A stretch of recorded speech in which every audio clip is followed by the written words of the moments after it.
Hello, everybody. Happy Friday, and welcome to my fabulous interview with the amazing Maxine Loader. I have known Max. I was thinking about this earlier, Max, for 8 years. 8 years. Really? I thought it was more than that. I thought it was more like 10. Oh, it could be. Who knows? Yeah, I think the first time I saw you was at Ignite in the Red Ensemble, and I think that was 2013. Yeah, because I was pregnant with Ivy at the time. Yeah. No. I knew you well before you were pregnant with Ivy.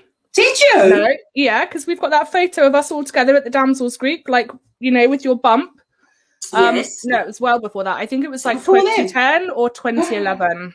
Wow, even longer. Like 10 years. It was 10 amazing years with Maxine Loader. What a 10 years it's been. How many changes has there been in that 10 years? Oh my gosh, so many. Woo! So Max is one of my absolute favourite people. And the reason why is she's a determined little bugger. And the thing I love most about Max, which most people don't possess this quality, is she's got amazing boundaries. And one of the things that I talk about in business all the time is people don't set expectations and boundaries, right? But one of the most beautiful things, there's many beautiful things about you, but the most astounding standout thing about you is like your ability to just be really clear on what you're up for and what you're not. And I love that because that's such a gift and it's amazing. Yeah. And she's just a beautiful human. Very, very helpful, amazingly talented. Her brain is like a machine, and she's just wonderful, just a wonderful, wonderful human. So, hi, Max. Hello. We should do this every day. I'm loving it. So, for people that don't know you, can you tell us a little bit about you, a little bit about your journey? That's a lovely word, isn't it, in personal development industry? And where you were, where you are now, and what's been going on? Yeah, for sure. So let's like go back 10 years to the beginning. So even before that, so since I graduated university, I wanted to work for myself. And I thought, the way to do that is to go into a small business, learn how a small business works. And then I'm going to feel like I've got everything I need to go and work for myself. Of course, that's just not how it works. So, like 5 or 6 years in, I got made redundant because it just wasn't a good fit. I was not in the right role. It just wasn't great. I didn't love it. They didn't love it. And that was when I think I came to Ignite because it was an event for female entrepreneurs. And I was like, that's what I want to be, And I saw you on stage in your red jumpsuit and you were just like glowing confidence and charisma and, talking about your story. And I was like, oh my God, like I want to be just like her, full on Shiro worship. And as luck would have it, yours was actually the closest Damsels group at the time. So that's how, I joined your group. And I was in this kind of miserable situation in London. I changed careers after I got made redundant and I loved the work that I did.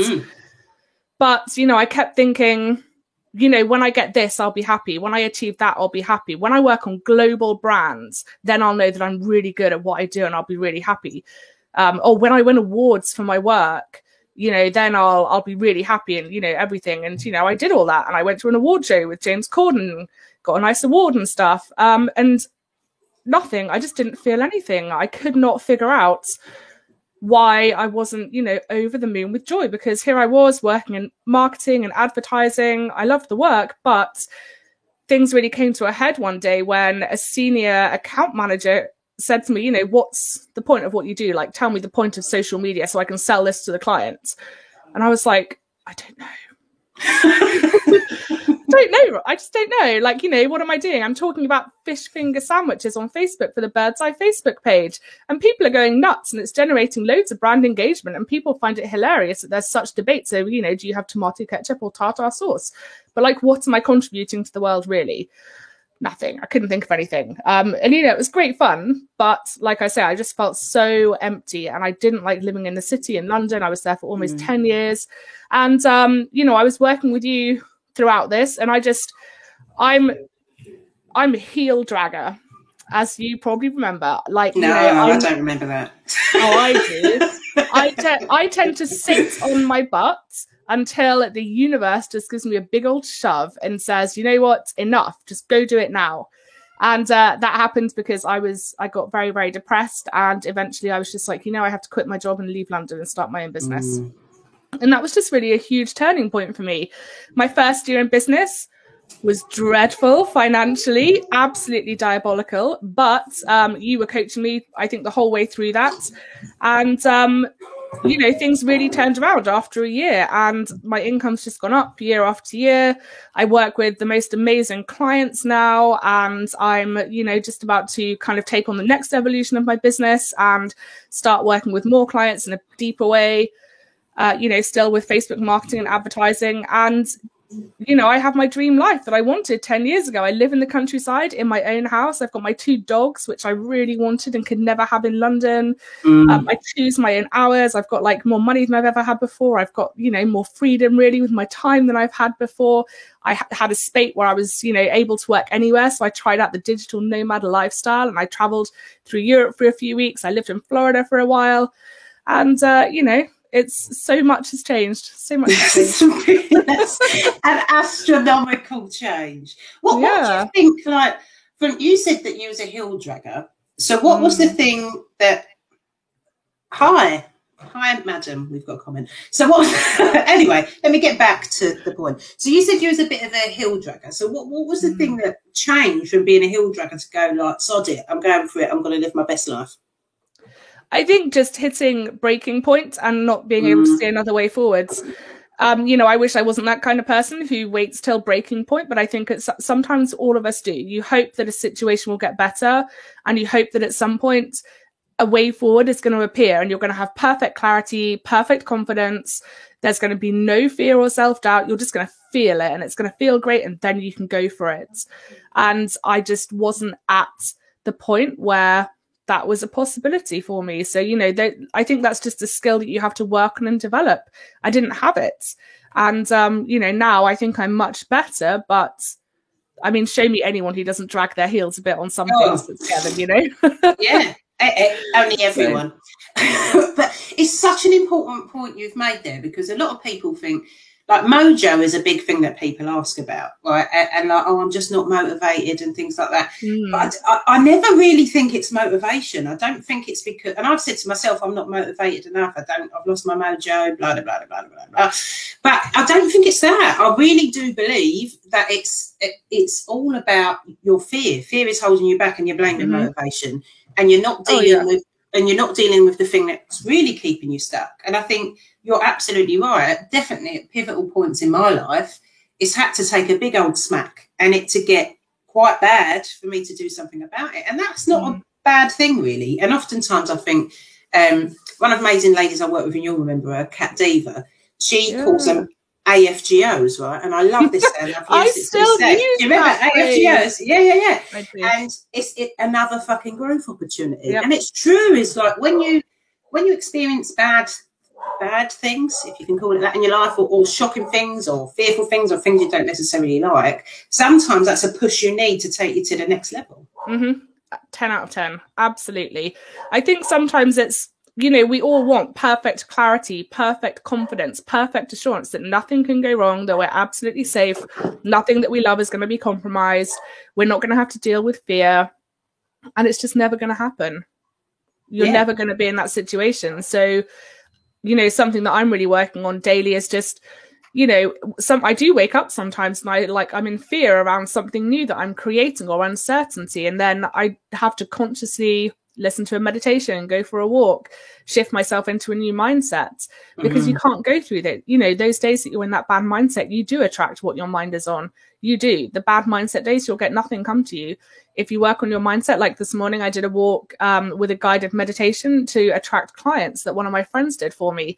And when I got home, an hour later, bang, perfect client, email into my inbox. I want to do this. Can you help me? And I was like, hell yeah. But this is the thing, is like, I think we get caught up in the doing, like, and definitely because, well, I certainly am a doing type of person. I'm just going to answer this question. Unfortunately, you can't join us now, so I'm doing an interview at the moment. But if you do have any questions, you can pop them in the comments below. Yeah, so I think I'm a big doer, and constantly I think you want to do things to get yourself out of a situation. And that's not the way. I think you've got to, like you said, exactly what you said, you've got to stop and get clarity and just a bit of brain space, really, to be able to do what you want, because otherwise you're going to be making a decision from a fear-based place, and that is not good for anyone. Yes, so true. Yeah. So tell me a little bit about let's talk about us, I suppose. So where was you at when you joined me, and what do you think you learned through the process, and what do you think what were the biggest ahas really you got from us working together? So this is going to sound really, I don't know, maybe it's unexpected, but one of the biggest ahas I got was around vulnerability and resilience. And when you get really vulnerable and when you air out and you speak about the things that scare you, they stop having any power over you. Yes. And that was huge, because I was terrified to be me. Like when I was leading my group of women in Bath, I was terrified to show up and just be me. Utterly terrified. Like I tried really hard to be you, I think, for the first 2 or 3 months. Because I was like, I'm just going to be Nat. She's so confident. I'm going to just do like her. And you can't. You have to show up as yourself. And it was such a brave thing for me to do. I can't tell you, but it was so empowering. Yes. And that's, to that day, like even this week, it kind of made me smile when you said about boundaries at the start of the call, because I had a case where, I know a few years ago this week, if a situation had happened to me, I would probably have crumbled and cried and ran and hid. And I didn't. I just, faced up to it, stated my position, and the other person kind of wilted. And that was just, that was me being brave and being me, and just not being afraid to show up, claim my worth, be vulnerable, put myself out there, And I think that was one of the most powerful things I learned with you, because that's the thing that I've taken, that I continue to take with me in everything I do. Yeah, it's so important. I think this is a problem, I think, with lots of gurus. Don't know what they are. Gurus online. It's people, I want to be just like that. I want to do just what they do. And business and connection even doesn't work like that, because if you're trying to be someone else, you can't resonate with anyone else. And the best person you can be is you. And it's just exactly like you said, it's not about, people get the misconception in business that it's about showing up and being credible and showing how good you are and what you can do and how you do it and all that stuff. But it's not. The thing that gets you clients is your vulnerability, admitting that you don't always get it right, and sharing your losses as well as your wins, because it helps you to resonate with the people around you. So, yeah, it's amazing that you do that. And it's been beautiful to watch that as well. Well, thanks. It's really beautiful to watch that. We do have a question. I've lost my confidence due to COVID. Please give me a suggestion to build confidence. Well, my easiest standard answer, and Max, you can add your opinion on this as well, is for me, confidence is just doing one thing that scares you every day, one thing that takes you outside of your comfort zone every single day. So it's usually the thing that you're procrastinating on, or you're worried about, or you're putting off. Go and do that thing. And then the more you do that and realise that, I didn't die when I done that, like the easier it is to build up your confidence. And that's how you become more confident, really, in my view. Yeah. Got any additions? Yeah, for me, the way that I build up my confidence is changing my mindset. And I will, my old fallback is journaling. So I like to get all the crappy thoughts in my head out onto a piece of paper. And it just allows you to stop having them on repeat, because, for me, when I have a loss or a lack of confidence, it's because I've got certain thoughts that are just on repeat in my head. And if I don't get them out on paper, they just stay there and go round and round. And just, it's like this self-fulfilling circle of thinking bad thoughts, so you feel bad. So I like to get everything out, and then I go through one by one and I think, is this true? But is it really true? And I write down like the reasons it's not true. And then, I'll set a timer or something and be like, I'm going to write for 2 minutes about why this is not true. And sometimes I go for a lot longer, but that's really a massive thing for me in terms of shifting my mindset and building my confidence levels up to just like get started and get some momentum going. That is an excellent answer to that question. I love it. Journaling is so important. Like, even if you journal just for the sake of getting crap out of your head, it like gives you that clear space of mind. And there's a book called Miracle Morning, I think. And it suggests a thing called morning pages where you just write out everything, like brain dump everything that's in your head, all the thought. And it's sort of like, you don't even think about it. It can be illegible, anything. But if you get everything out of your head, it's not taking up all that space. And some mornings I wake up and crazy town comes in. You know, it's like, oh, we've got to do this, got to do that. What about this? What about this? What about that? And you're like, stop it. So that is when, you know, like, now it's a practice to write it all out to calm the crazy just slightly. Absolutely. But that's an excellent suggestion you've given. And I do an exercise like that, and probably we've talked about this before, is like draw a line down the middle of a paper, you know, like shitty beliefs, and then what I want to believe instead. And like what I do, a little additional extra to yours, so I get a red pen, cross it out and write bollocks above it, which makes me feel better about myself. Yeah, that's great. And we were talking with James yesterday, actually, about, you know, a lot of people think that, oh, no one can feel like this, only I feel like this, and only I must have this crappy belief about myself or whatever. But it's not true. Like everyone, no matter whether you're looking at people that you deem are really successful, whatever that means to you, to someone who's not successful, whatever that means to you, or everyone has fears and horrible beliefs that they tell themselves all the time. And it's just the only difference is those that let that rule you, or those that catch it, find it interesting, and then deal with it. So true. And I really think that's the difference between success and not having what you want. Because I don't believe in failure, really. That's not a word I believe in. I just believe in learning, because you only fail when you stop completely, i.e. die. Yeah, but, you know, plus, I used to be very anti-failure. Like I was a typical high academic achiever at school and stuff. Mm-hmm. And perfectionism is one of my bugbears. Like, if it's not perfect, should I be doing anything? If it's not perfect, can I put anything out in the world? Like, of course you can. You know, I think that fear of not being good enough, and, you know, maybe not even like not being the best, stops so many things from coming out into the world.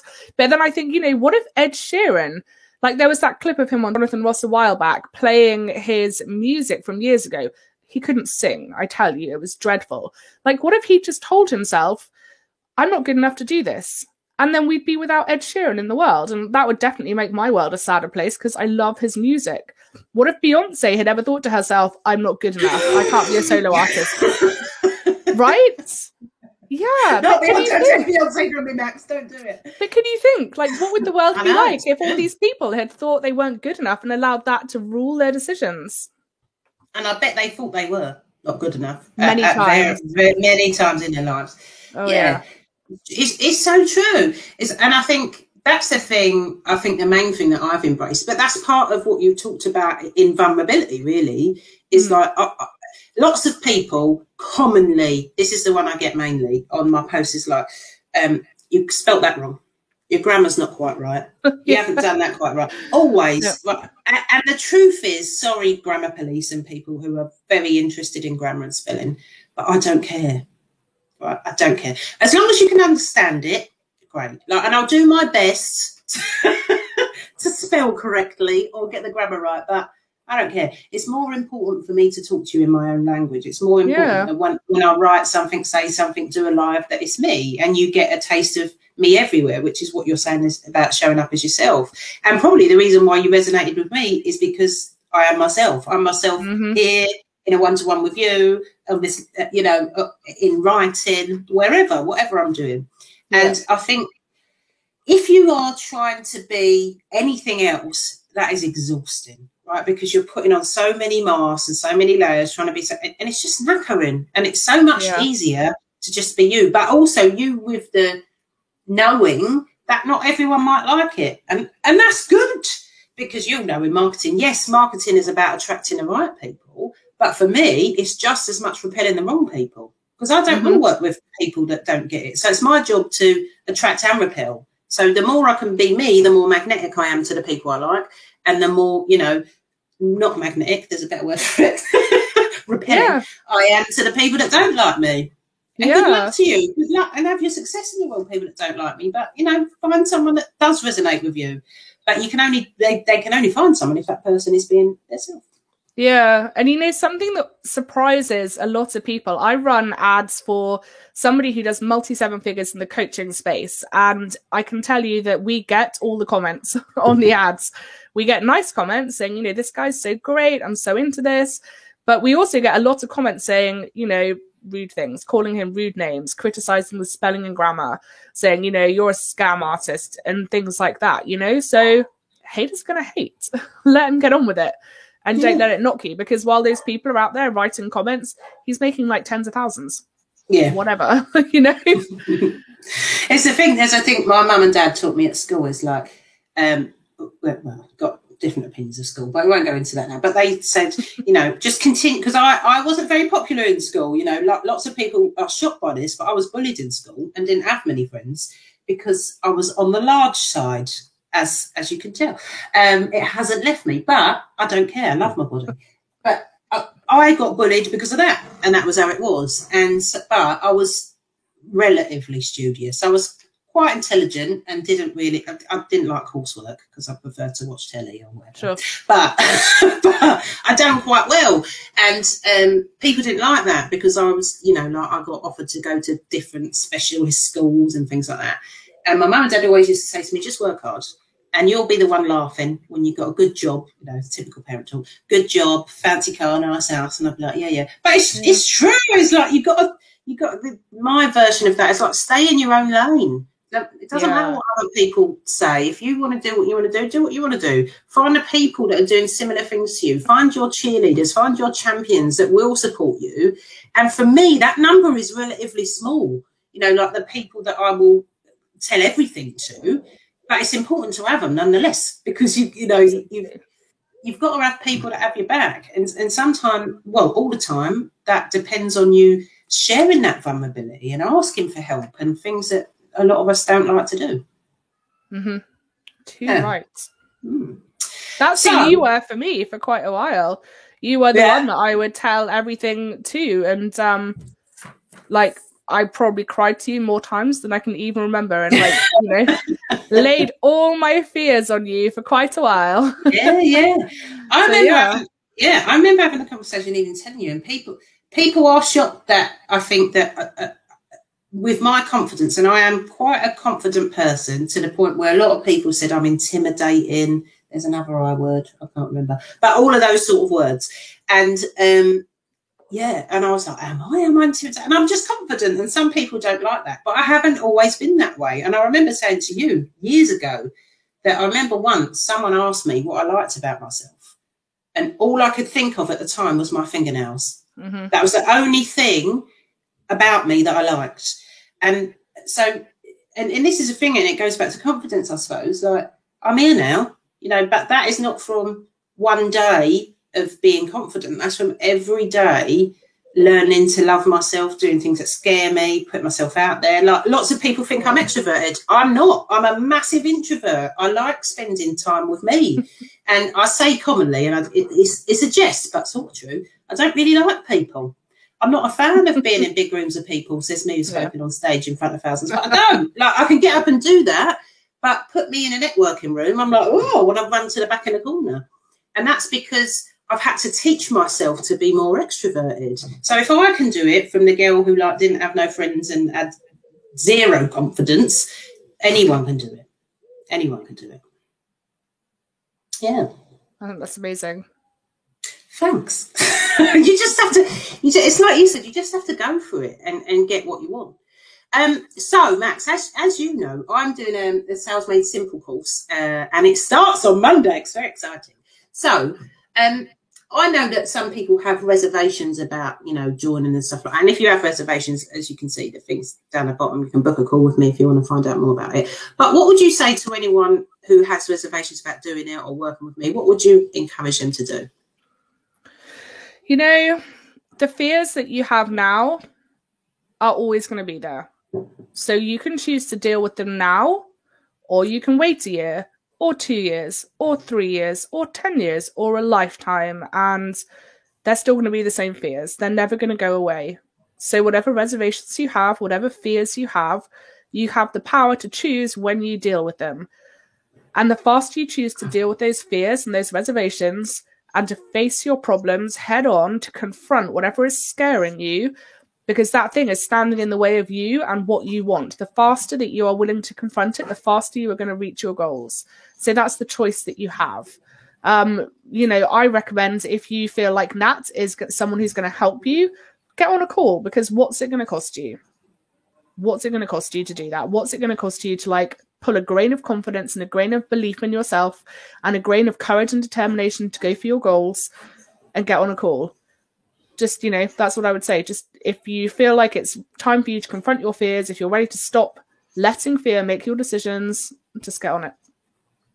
I love it, Max. I love how clear and how amazing, you're just so in the right industry, because like me, I would write a post or something and it would have 9,000 words in it. Whereas you could really nail that down and have that in fewer words and be more impactful. So that's a beautiful thing about you. So writing ads every day will do for you. Yeah, you're so eloquent. It's beautiful. So thank you for that, Max. And I obviously I agree. So tell people about you. Where can they find you? What can they do if they're interested in their marketing and their social and their ads and stuff? What do they need to do? Where can they find you? Tell us a little bit more about you. Yeah, that's a great question. So I've actually taken down everything right now. So I have no website, nothing going on right now, because I am relaunching in the next couple of weeks. But it will be at maxineloader.com, and essentially what I do is I work with people who are, around 300 a day in spend on their Facebook ads and are ready to scale up to 1,000 a day in spend or beyond. So very much proven business owners in the coaching niche and the service providing niche primarily. So, I've got right now I've been working with someone who's a mortgage lender in the States, someone who's a property flipper, anything like that. But I do free trainings and stuff. I've got tons coming up, tons coming out. So if you want to kind of get more to grips with the Facebook algorithm, learn about ads, learn if Facebook ads is even something right for you to consider, you can definitely have a look at maxineloader.com when that launches in a couple of weeks. I love that. That's very exciting. I cannot wait to hear all about it. And when it does, let me know and I will share it, because you're the best person I know at it, the best person. And I know a lot of people, as you know. So thank you very, very much for joining me, Max. It's been wonderful to speak to you. And hopefully, for those of you watching, you've got some amazing gems from the incredible Maxine Loader. It's been so much fun. Have a lovely rest of your Friday, everyone. Bye. Bye.